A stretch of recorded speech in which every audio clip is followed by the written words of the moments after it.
El 26 de abril del 1965 vi por primera vez la guerra y en menos de 2 horas había no menos de 300 o 400 hombres muertos que esos no se levantaron nunca.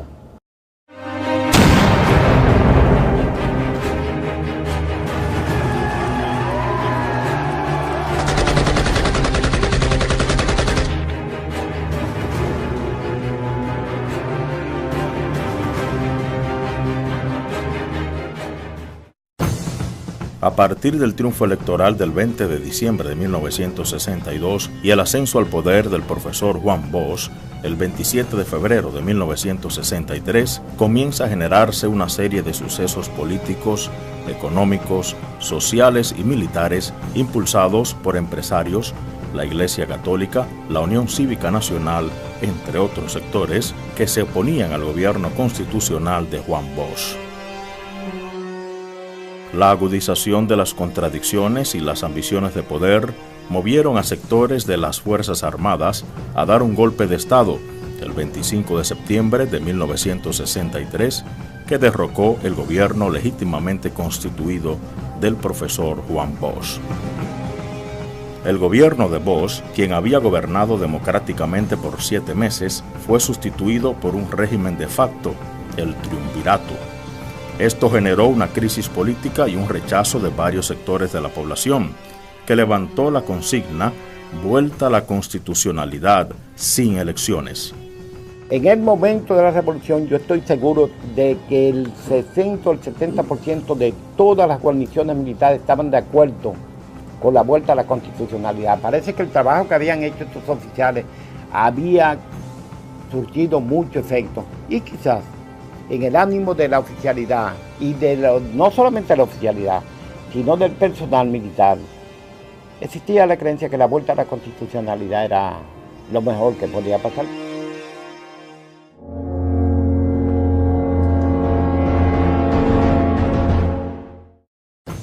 En ese contexto, el coronel Rafael Tomás Fernández Domínguez, junto a otros oficiales, inició la conspiración militar contra el gobierno del triunvirato, para reponer la Constitución de 1963 y lograr el regreso de Juan Bosch al poder, quien se encontraba exiliado en Puerto Rico.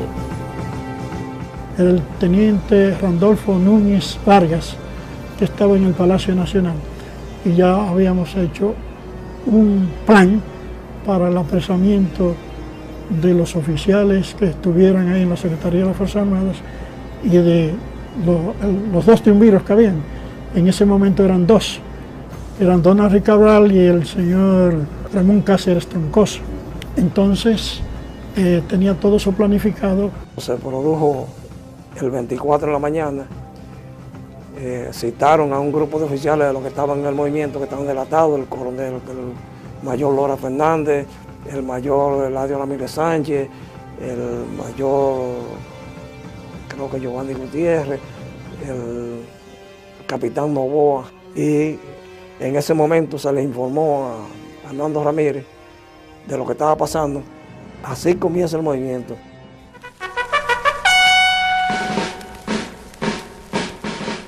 El capitán Mario Peña Tavera se comunicó con el doctor José Francisco Peña Gómez al programa Tribuna Democrática de Radio Comercial, alrededor de la 1:30 de la tarde, quien difundió el inicio de la revuelta militar.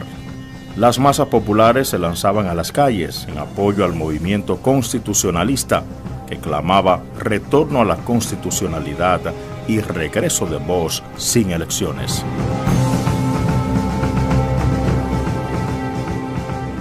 Cuando estalla la Revolución de Abril del 65, todo ese grupo de militares constitucionalistas, todo ese grupo de oficiales que había sido cancelado, fuimos los que encabezamos el movimiento del movimiento para formar la Revolución de Abril del 65.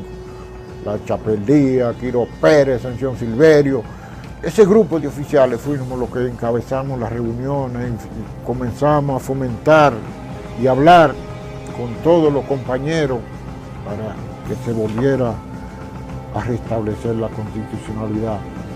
Los militares sublevados, que tenían como jefe al teniente coronel Miguel Hernando Ramírez, llamaron al pueblo a respaldarlos. En la noche, Donald Reid Cabral habla al país para que los rebeldes depongan las armas. Ya al amanecer, nosotros vimos en el barrio, empezaron a llegar los primeros militares constitucionalistas, casi en hora de la madrugada, porque esa noche nadie durmió en el barrio. Por eso, cuando en la tarde del 25 empezaron los bombardeos de los aviones al palacio, en esa área de nosotros era que los aviones empezaban a bajar en picada. Los partidos políticos, asociaciones de profesionales, sindicatos, gremios, artistas, hombres y mujeres procedentes de barrios y provincias del país se comenzaron a organizar en lo que más tarde se llamarían comandos.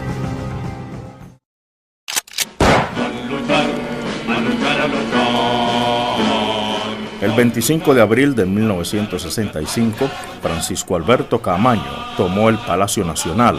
Se hizo prisionero a Donald Reid Cabral, mientras el pueblo, de manera espontánea, comenzó a organizarse para enfrentar las tropas de San Isidro. En Ciudad Nueva, antes del Copelo, tuvimos ahí en la Pina o Espaillá. Por esos lados fue que se instaló el Comando Central. A mí me mandaron a Santa Bárbara y así fueron distribuyendo. Cogimos los puntos que creíamos adecuados. Inclusive del interior comenzaron a llegar personal y equipo a apoyarnos.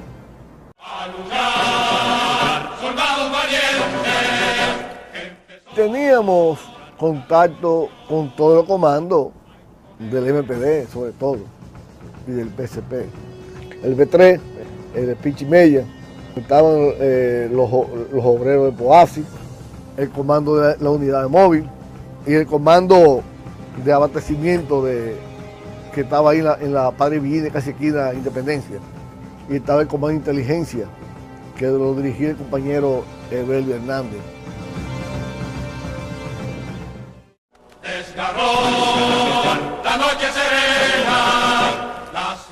El comando que se llamó Cucaracha 20, fue de la parte norte, el primer comando que se formó de una forma organizada.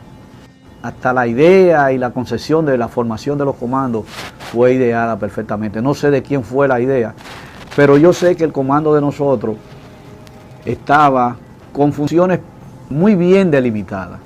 Uno que se encargaban del aspecto militar propiamente, y otros del aspecto de inteligencia, y otro del aspecto superior. Es decir, teníamos tres estamentos dentro del comando. Yo comencé a dormir en una azotea solo, entonces otro muchacho, Manuel Arias Chatarro, me comenzó a acompañar. Y de ahí se fueron incorporando muchos muchachos de San Carlos.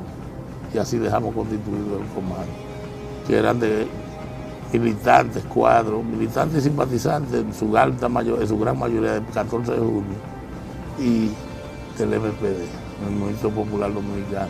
Por eso teníamos una dirección conjunta.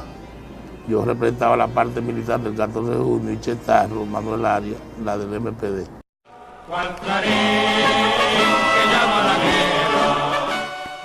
Formamos un comando con toda la ley, con una cocina, un comedor, el cuartel general, que era en La Manicera, en el sindicato de La Manicera. Ahí teníamos enfermeras y las compañeras que nos acompañaban realmente en todas las actividades, en la cocina, la cocinera, todo. Ahí tuvimos a Frida Espinal, que era realmente una abogada. Callando el pueblo.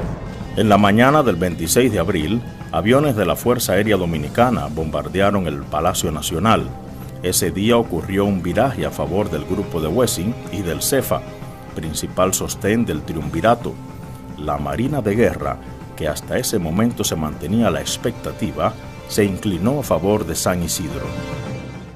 Ya estábamos haciendo la guerra, no jugando a la guerra. Horrible el espectáculo, tremendo, pero puedo decir que he visto la guerra de frente ya. A primeras luces del 27, las tropas de San Isidro iniciaron su ataque con metralla, bombardeos de aviones y barcos. Los barrios de Borojol y del Mejoramiento Social constituían la línea del frente. Uno de los comandos que mayor servicio prestó a la Revolución de Abril, el comando haitiano, eran toditos exmilitares con un grado de preparación muy bueno, sobre todo en armamento. Todas las carabinas y todos los fusiles que se nos averiaban, ahí en el Parque Independencia, ese comando haitiano era que se encargaba de repararlo. Que una 70, que una 50 se le falló y se le rompió una aguja la uña de tracción de los caquillos, ellos lo hacían. Y cualquier pieza de esa metadora, ese comando prestó un servicio invaluable a la revolución. Los constitucionalistas, al mando del mayor Juan María Lora Fernández, toman el control de la fortaleza Ozama. Cayeron varios policías y centenares fueron apresados. En esta operación se ocupó un arsenal de armas de los leales a San Isidro. Bueno, el combate en la fortaleza Ozama fue muy sencillo. Comenzó en la mañana. Los tanques que habían en el pueblo se pararon y comenzaron a tirar. Yo me acuerdo que había un tanque en la calle Padre Villini, esquina La Dama, que ese fue el que abrió el boquete de ahí por donde nosotros entramos. Abrió el boquete y yo no sé si había otro, yo sí sé que pertenecía a ese lado. En ese lado fue que yo participé y por ahí entramos nosotros a la fortaleza Ozama. Empezó la revolución a imponer. Las contiendas en el Puente Duarte y en la fortaleza Ozama significaron reveses a favor de los constitucionalistas. Los golpistas del 63 y sus aliados entran en pánico y piden ayuda a Estados Unidos para hacer frente a la situación. Vienen los guardias de San Isidro el martes 27 y tuvimos que enfrentarlo en la cabeza del puente cuando Camaño llega allí con un grupo que venía de unas negociaciones con el embajador americano. Y ahí es que entonces lo enfrentamos. Y ahí eso fue uno de los más fieros combates que se dio. Porque los aviones y los tanques habían quemado prácticamente. Eso estaba en una humadera que no se veía. De aquí a esa puerta no se veía nadie. Pero por lo menos logramos poner fuera de circulación. Ahí estaba el comandante Lora Fernández, quien jugó un papel importantísimo en esa toma, en ese combate. Ahí es que cuando a Camaño va, la gente, el pueblo, le pide: Camaño, queremos armas, Camaño, queremos armas. Camaño se sube en un carro averiado que estaba ahí en la capota y dice: señores, las armas las tiene el enemigo, vamos a quitárselas. Entonces ahí es que ese pueblo se demuestra su valentía. El 3 de mayo de 1965, el coronel Francisco Alberto Camaño Deñó fue escogido por el Congreso y al amparo de la Constitución de 1963 como presidente constitucional de la República, mientras el 7 de mayo, Antonio Inver Barreras era juramentado como presidente del Gobierno de Reconstrucción Nacional.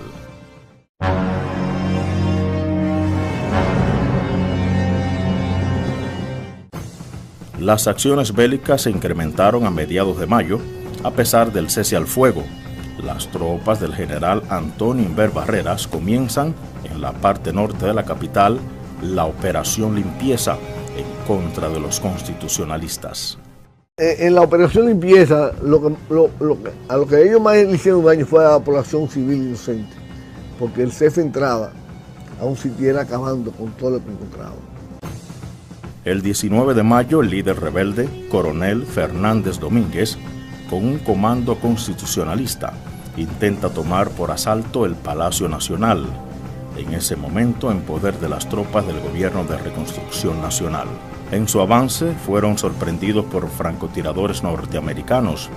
Perdieron la vida el coronel Rafael Fernández Domínguez, líder y ministro de Interior y Policía del Gobierno constitucionalista, el doctor Juan Miguel Román y Euclides Morillo, dirigentes de la agrupación política 14 de junio, e Ilio Capocci, instructor de los Hombres Rana, entre otros.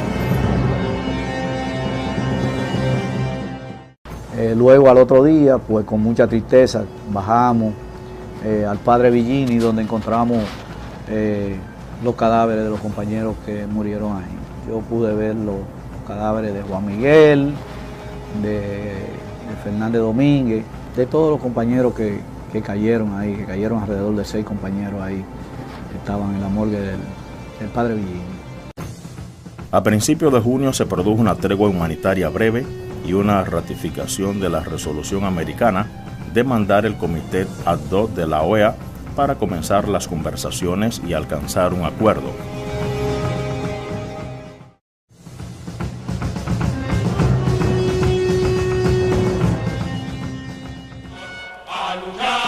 Con el objetivo de controlar la zona constitucionalista, el 15 y 16 de junio, el alto mando de las tropas de ocupación atacó ferozmente la zona de Ciudad Nueva por más de 20 horas.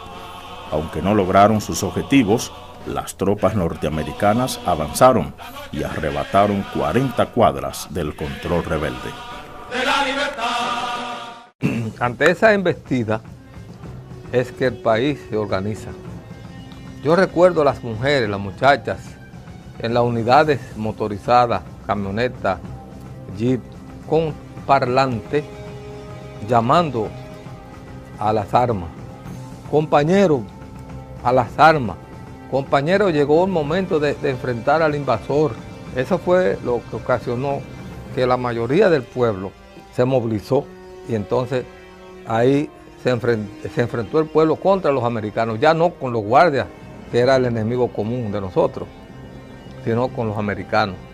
Nosotros perdimos a un comandante francés, André de la Rivière, un tiro, perdimos a Javier, André de la Rivière, Freddy, un homosexual que era bailarín, que se había destacado como un buen combatiente, también se fue. Y muchas personas, esos bombardeos causaron bastante daño a la población civil. Ese ataque de mortero, además dañamos muchas propiedades porque tuvimos que incendiar la aduana para parar el ataque norteamericano.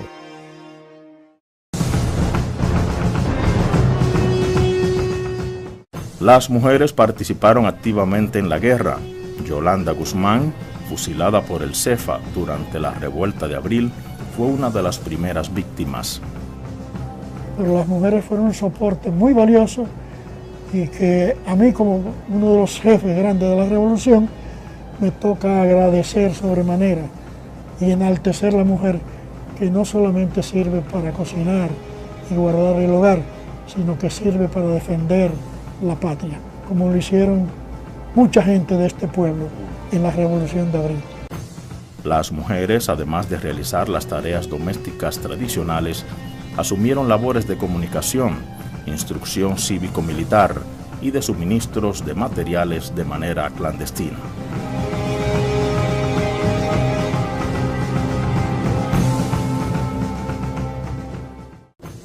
Euclide Gutiérrez y Blanco Fernández me llevaron a mi casa una emisorita de esas portátiles de aficionados, y desde ahí, desde mi casa, en la calle Cambronal, número 6, tercer piso, comenzamos a bombardear consignas patrióticas, el himno nacional y cosas que motivaran como una forma de mantener a la ciudadanía que tuviera conocimiento de lo que estaba pasando y también como incentivando a la lucha. Los llamados Rolitas de San Carlos y los llamados Palomos de Villa Francisco. Muchas veces se utilizaron como cebo a las muchachas que se ofrecían y a la parte del cordón. Y mientras ellos de que enamoraban a un gringo y el gringo le hacía caso, iba a otro grupo, entonces iban a los lugares y se llevaban las armas. Habían otras compañeras que tenían que involucrarse con las tareas de la comida, de cocinar. Yo no sabía cocinar. Otras tenían que hacer limpieza. A mí me tocó una vez limpiar el baño de donde estábamos, una sola vez, porque siempre como tenía que estar en la clínica, en la tarde ese tipo de cosas no me tocaban. Diferentes tareas nos asignaban, nadie estaba ocioso. Todo el mundo sabía lo que tenía que hacer.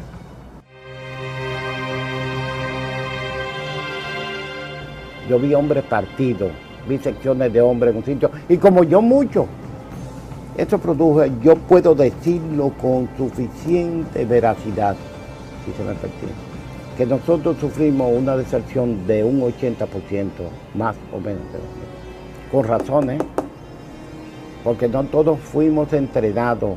Yo por lo pronto no fui entrenado para la guerra, pero el grupo que yo tenía sí tenía otra calidad.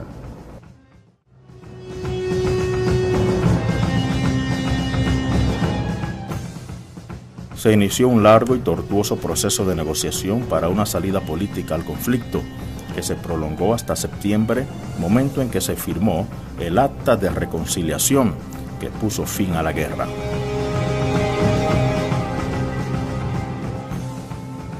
El 3 de septiembre, frente a una gigantesca manifestación en la Plaza de la Constitución, el coronel Camaño presentó renuncia como presidente constitucional.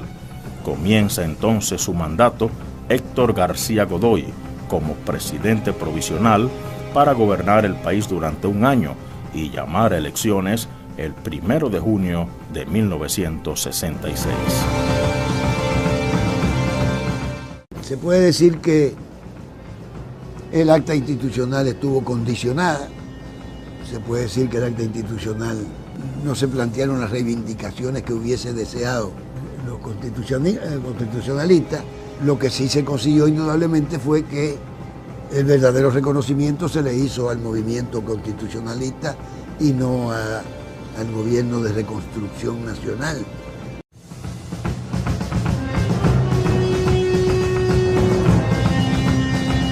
Y se dio la instrucción de recoger todo. Es igual como tú estás en la playa, ¿no? Recoges tu ropa y te marchas. Nosotros desmantelamos todo, guardamos las armas, ¿no? Nunca le entregamos. Se entregaron algunas cuantas armas, pero no era significativa. Lo que tenía ya complicaciones y demás, sacaron del sector, ¿no? Se mandaban armas y personas al interior, como se podía hacerlo, ¿no? Pero no fuimos derrotados, demostramos valor y amor por esta media isla que tanto nos ha costado a dominicanos y dominicanas.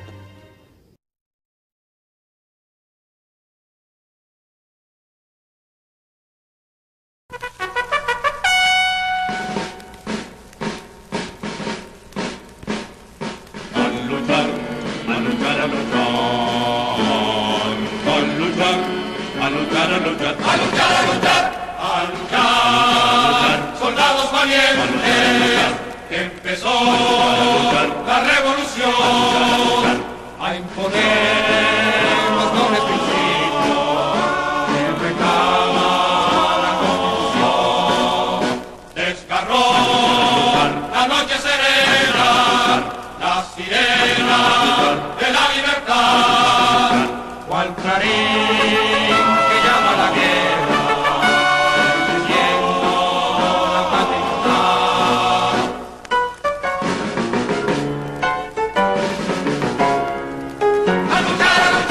Como hermanos de Duarte luchemos, bellamente.